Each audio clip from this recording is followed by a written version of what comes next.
it's Michael again with Optimum Human Performance. We are back with another video. This is going to be just a quick little intro, I'm hoping quick, about the foam roller. So if you guys actually have ever heard of a foam roller, or if you guys have ever heard the terms self-myofascial release, SMR, or self-myofascial technique, SMT, some of the verbiage always changes a little bit, so I do apologize. I'm going to kind of give as many references as I can just so you guys know what we're talking about. But when it comes to a foam roller, this is actually a prime example of a foam roller. We've got multiple different kinds. I'm going to talk about densities in just a second, but as you can clearly see, it's a nice, decent length, enough to cover the body, depending on what muscle groups that we're going to be getting into. But just to kind of give you a little bit of a background, with the foam rollers are all different brands, all different types. This is your stereotypical foam roller. You know, it's foam, and it's got a little bit of a squeeze to it.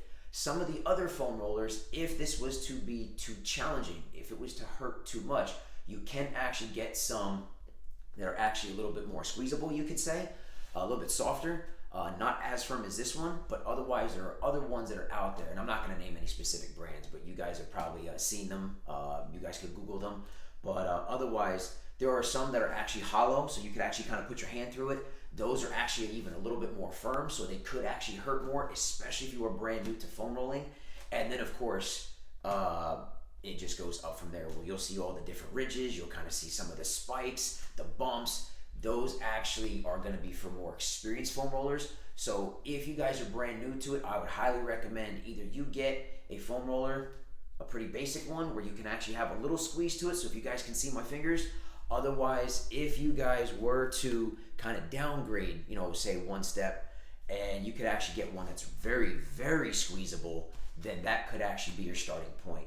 But no matter what foam roller you get, they should be able to last you a good 2.5, maybe 3 years, because there's all different ways that you can use the same foam roller and still get into the actual muscle, which now that leads me to the purpose of the foam roller. The foam roller is actually meant for muscle only.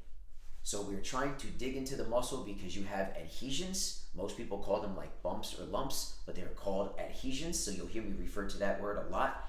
And then you'll also have some sensitive or hot spots.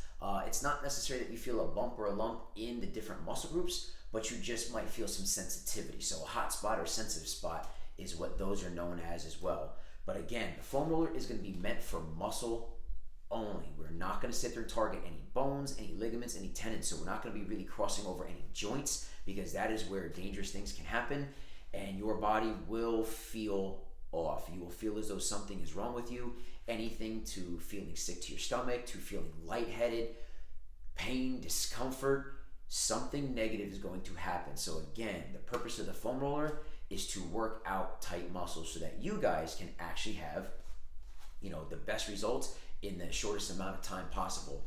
But of course, safety always comes first. So speaking of safety, I'm going to sit there and show you in the next videos how to target each muscle group.